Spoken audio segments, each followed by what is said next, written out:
I mean, I don't know. She said she'd be here like 20 minutes ago. Do you think something happened or? Oh my god. I mean, the buses barely run anymore and the streetcars are packed. Maybe we should stall or start without her? I don't even know. I mean, goodness, this is already a disaster. Oh. My deepest apologies for my tardiness. I had to walk all the way here. Automobiles are a luxury my family cannot afford. I would have been able to walk faster, but I had to give my only pair of shoes to my eldest daughter so she wouldn't have to go barefoot. Ew! Oh god! You're not even wearing shoes? And you smell terrible. Don't you smell that?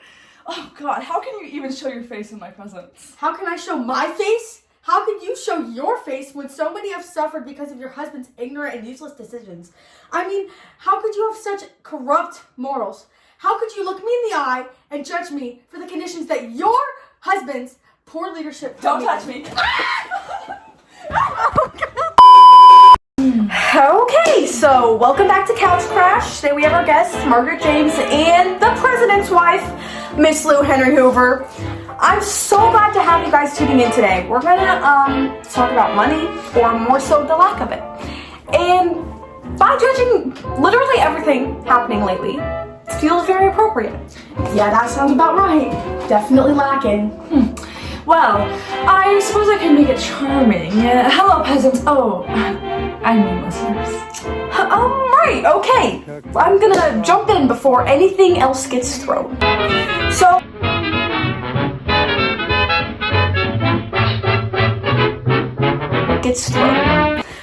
look, the government is basically on the rich side, right?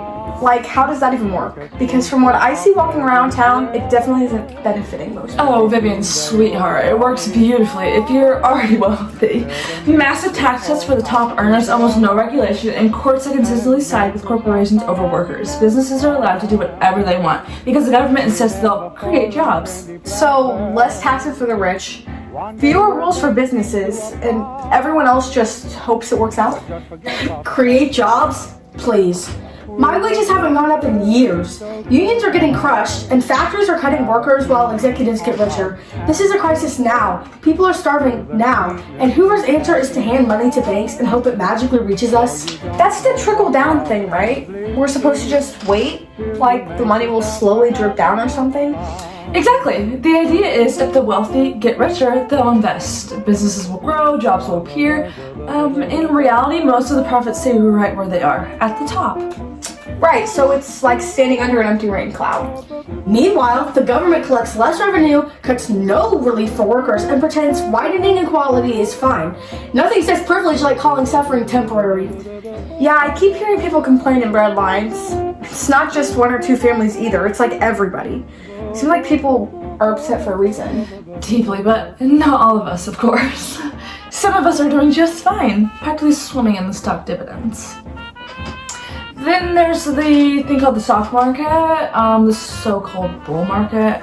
Prices keep rising and suddenly everyone thinks they're financial geniuses. Like, buy a stock today, buy a mansion tomorrow. Yeah, that sounds about right. People start speculating, buying stocks just to resell them quickly.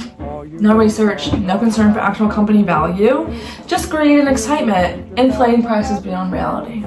So it's basically gambling, just with fancy suits on. Yeah. Investors put down a small payment and borrow the rest. If stocks rise, they profit. However, if stocks fall, they owe the full loan. Wait, you still owe it? Even if you lose everything? Which is exactly what happened. Stocks crashed, debts remained, and savings disappeared overnight. And now I live in Hooverville. Tin walls, no plumbing, disease everywhere. Funny how economic confidence turns into homelessness. Yeah, I passed one this morning. Kids were using metal for walls. It didn't even look safe.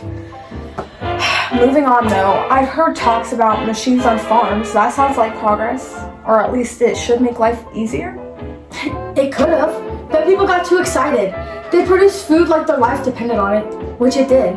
Farmers overproduced to an extreme. The demand of consumers couldn't keep up. Too much food, not enough buyers, and the foreign retaliation against the Holy Smoot tariff made overseas sales nearly impossible. So they grow more but earn less? Which send prices crashing straight down.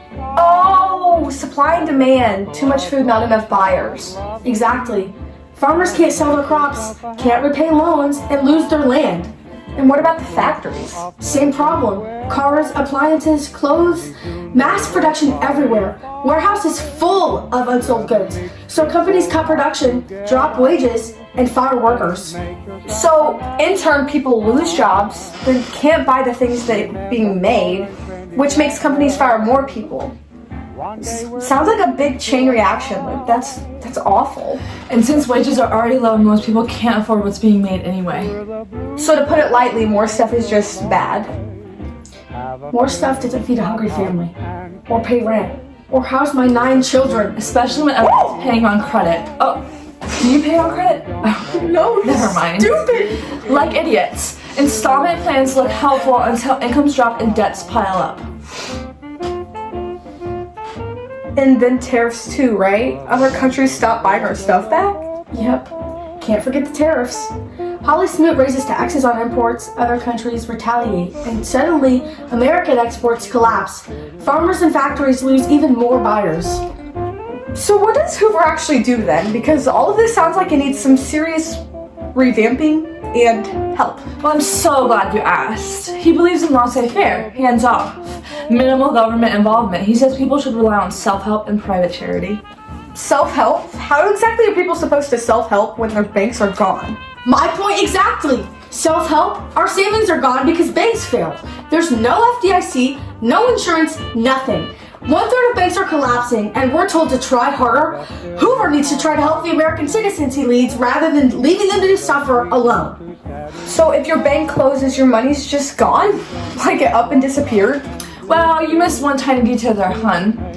He does create the Reconstruction Finance Corporation, loans to banks and big corporations. But not to people. Not to the starving, not to the unemployed. The idea is that money will trickle down. It doesn't. Then he raises taxes in 1932 to fund programs. While people can barely afford food, just useless actions that work against the people rather than helping them. So banks first and people later. Or never. Yeah, I don't know. That whole system just seems kind of backwards to me. So what does it actually look like, day to day for people? Unemployment is exploding. 25%. 15 million people are out of work. Wages have fallen by over 40%. Industrial production nearly cut in half. My husband was fired from the steel mill, and I only make $6 per week working in a textile factory. Well, that's just awful and honestly terrifying. I mean, that's like every other person I know. African American unemployment is even worse. Families are losing farms. People are hopping trains just to find work. I'm lucky to have kept my job considering I'm a woman and there's such high demand for employment. Right. See, I've seen boys riding freight trains out of town. They can be older than 16. And when the panic hits, bank runs. Everyone rushes to withdraw money that doesn't exist anymore. And the fear just makes everything collapse faster. Banks fail, savings vanish, spending collapses, businesses close, and the cycle keeps feeding itself. Bonus army marches on Washington demanding the pay they earned. Hoover sends troops, tanks, tear gas, bayonets. Against veterans? Wow, I'm sorry, but that's just absolutely terrible. Starving, desperate veterans at that. And that, dear listeners, is the economy right now. Unstable, unequal, and completely indifferent to the citizens suffering. This isn't just history. This is our lives.